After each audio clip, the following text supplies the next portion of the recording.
আসসালামু আলাইকুম প্রিয় দর্শক, আপনারা সবাই কেমন আছেন? প্রতিদিনের মতো আজও চলে এসেছি এই মুহূর্তের সবচেয়ে গুরুত্বপূর্ণ আবহাওয়ার খবর নিয়ে। আজ 29শে মে 2025, রোজ বৃহস্পতিবার। আর মাত্র কয়েক ঘন্টার মধ্যে বঙ্গোপসাগরের সৃষ্টি অতি প্রবল নিম্নচাপ তীব্র বেগে আছড়ে পড়েছে বাংলাদেশের উপকূল অঞ্চলে। সবচেয়ে বেশি ঝুঁকিতে খুলনা, বরিশাল, চট্টগ্রাম বিভাগের উপকূলীয় জেলা সম্ভবত জারি হতে পারে ৫ থেকে ৬ নম্বর বিপদ সংকেত। এ সকল সমুদ্র বন্দরগুলোতে পরবর্তী ৭২ ঘন্টার সতর্কবার্তা।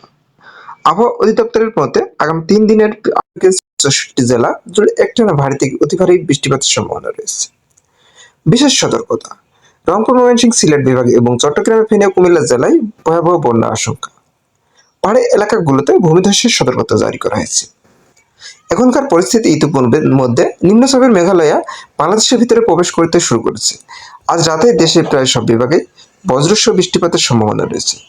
এছাড়া ভারতের পশ্চিমবঙ্গ, আসাম, মেঘালয়, ত্রিপুরা, এছাড়াও কলকাতা সহ পরবর্তী এলাকায় এরকম আবহাওয়ার পূর্বাভাস। ইউরোপিয়ান আবহাওয়া পূর্বাভাসের মডেল অনুযায়ী আজ দুপুর ১২টা থেকে বঙ্গোপসাগরে একটি সৃষ্ট নিম্নচাপ সৃষ্টি হয়েছে, যা রাত ১২টার মধ্যে আরও শক্তিশালী রূপ নিতে পারে। আজ এবং আগামীকাল আবহাওয়ার বিস্তারিত পরিস্থিতি জানতে ভিডিওটি শেষ পর্যন্ত দেখে নিন এবং আপনি কোন জেলা থেকে আমাদের ভিডিওটি দেখছেন অবশ্যই কমেন্ট করে জানিয়ে দিন। প্রতিনিয়ত আপডেট পেতে ভিডিওকে একটি লাইক দিয়ে এবং চ্যানেলটি সাবস্ক্রাইব করে রাখুন। ধন্যবাদ সবাইকে।